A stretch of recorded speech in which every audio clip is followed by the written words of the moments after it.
When a film arrives with a suspiciously perfect 100% on Rotten Tomatoes and a marketing campaign more carefully orchestrated than a royal wedding, your bullshit detector should be screaming louder than a smoke alarm in a chip shop.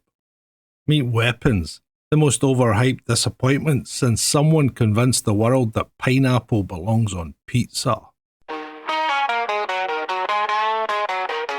Well, you masochistic cinema enthusiasts. Gather round for another delightful journey into cinematic disappointment. Today's victim is Weapons, Zach Cregger's follow-up to Barbarian, a film that apparently convinced him he's the next Ari Aster. Spoiler, he's not. So here's the pitch. An entire classroom of children mysteriously vanishes at exactly 2:17 a.m, leaving only one poor sod behind, and a community scratching their heads in bewilderment. It sounds intriguing, doesn't it? Like something Stephen King, much that I loathe him, might have cooked up during one of his more lucid moments. Unfortunately, what we get instead is 2 hours and 8 minutes of Cregger desperately trying to convince us he's made something profound when he's actually just made something profoundly tedious. The film opens with a child narrator, though by the end, we still have no bloody clue who this narrator is supposed to be.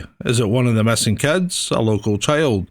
The ghost of Cregger's abandoned common sense? Your guess is as good as mine, and frankly, the film doesn't care enough to tell us, and why should we? Cregger decides to tell his story through multiple perspectives, jumping between characters like a caffeinated film student who's just discovered Pulp Fiction exists. We get chapters for Justine, that's Julia Garner, the teacher who becomes the town scapegoat. Archer, played by Josh Brolin, the grief-stricken father.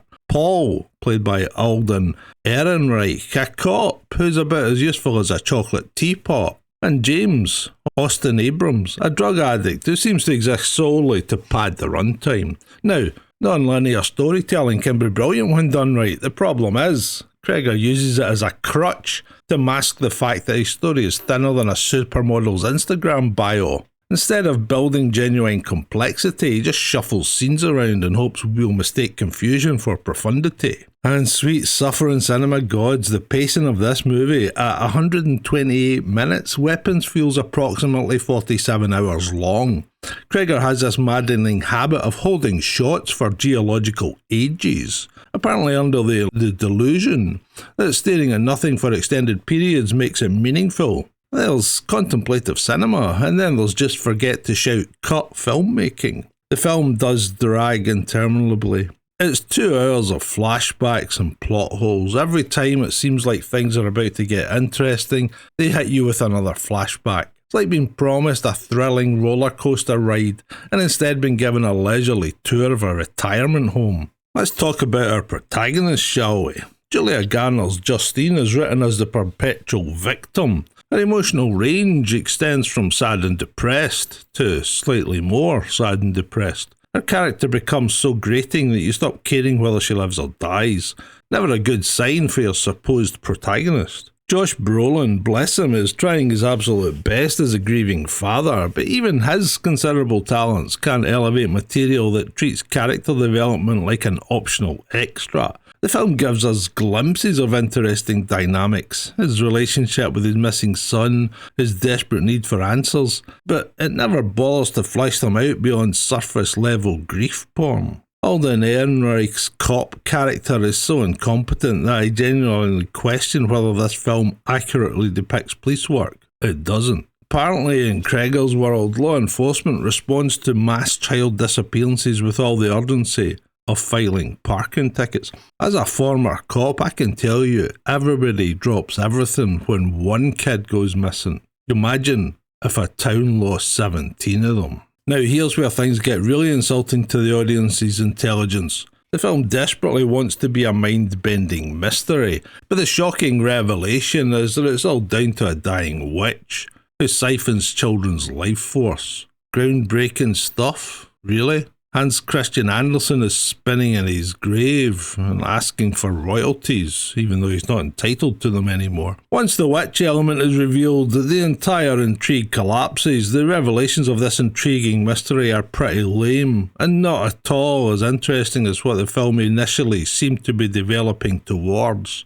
It's like being promised a 5-course meal and being served a stale sandwich with a mysterious filling of undetermined meat paste. The film even has the audacity to paint witch on Justine's car in blood red letters, because apparently Cregger thinks his audience has the deductive reasoning skills of a concussed goldfish. Not very subtle at all. Despite being marketed as a horror movie, Weapons delivers scares about as effectively as a haunted house run by the local Women's Institute. The film relies way too heavily on cheap jump scares and nonsensical imagery, with cheap scary visuals thrown in just to fill the void. There's a particularly ridiculous sequence involving a giant AR-15 floating in the sky that's apparently meant to be some profound commentary on American gun violence. Instead, it comes across like a rejected fever dream from a particularly pretentious film student. This image makes no sense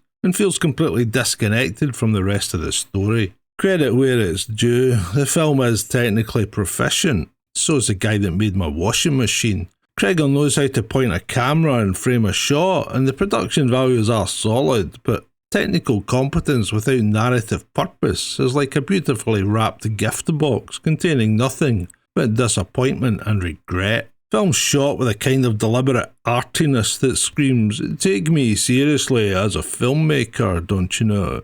But it lacks the substance to justify that pretension. It's all style and no substance. It's like an Instagram influencer trying to discuss quantum physics. Perhaps the most infuriating aspect of Weapons isn't the film itself, but the transparently manipulative marketing campaign. Warner Brothers, thank you for copyright striking this video in advance, carefully selected which critics could review the film before release, ensuring a perfect 100% rating on Rotten Tomatoes that, while conveniently excludes the major trade publications that might have been more critical. The embargo lifting with only a handful of reviews is clearly part of the marketing strategy. That 100% on Rotten Tomatoes will hold until the film gets properly screened for everyone else.